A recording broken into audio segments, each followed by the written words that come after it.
Today's video is about understanding debt-to-income ratios used in mortgage qualifying and why it matters.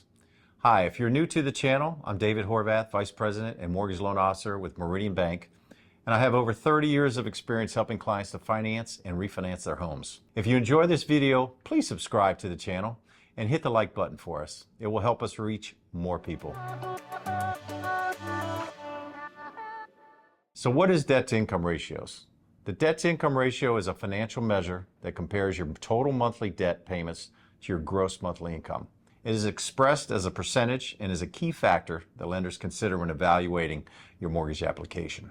How is DTI calculated? Well, there are actually two ratios. First is your front ratio or housing payment, and then we have the total debt-to-income ratio, which includes your housing payment and all your other debts. First, what we call your front ratio. For this, we need to calculate what an estimated payment will be on the home you are planning to purchase or planning to refinance.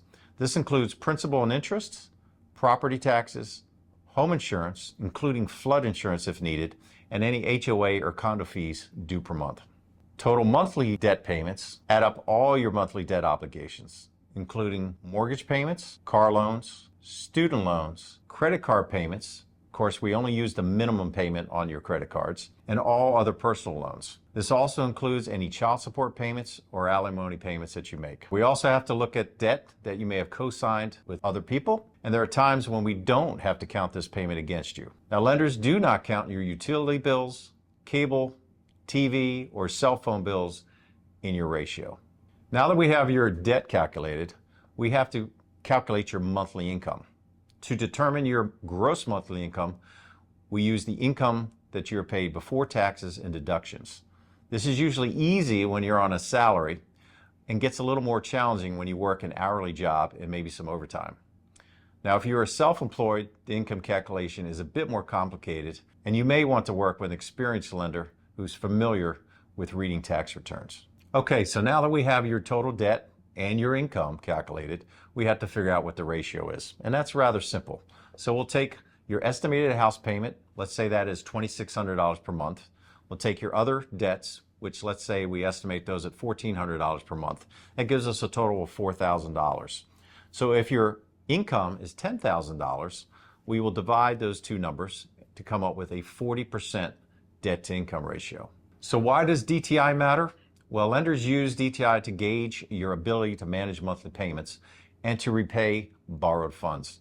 A lower DTI suggests that you have a good balance between debt and income, making you a less risky borrower. In today's world, almost all loans are approved by automated underwriting software. This software is provided by Fannie Mae and Freddie Mac, and it is this software in most cases that determines how high the ratios may go.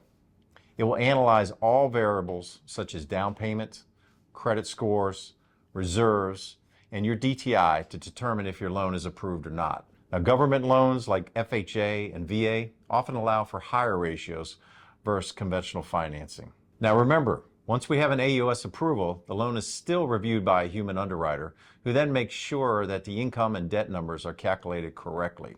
Your debt-to-income ratio is a crucial factor in the mortgage application process. Now, there are times when a 45.6 DTI will be approved and a 46.2 will not be approved. This is why it is crucial to work with a knowledgeable lender who knows how to calculate these numbers correctly and who can manage the process and expectations along the way. I hope this video has been helpful. If you or a friend are thinking about buying a home and are looking to have a great mortgage experience, please give me a call. Also know that I can finance homes in all 50 states. You can reach me directly by calling 1-800-275-2895. Until next time.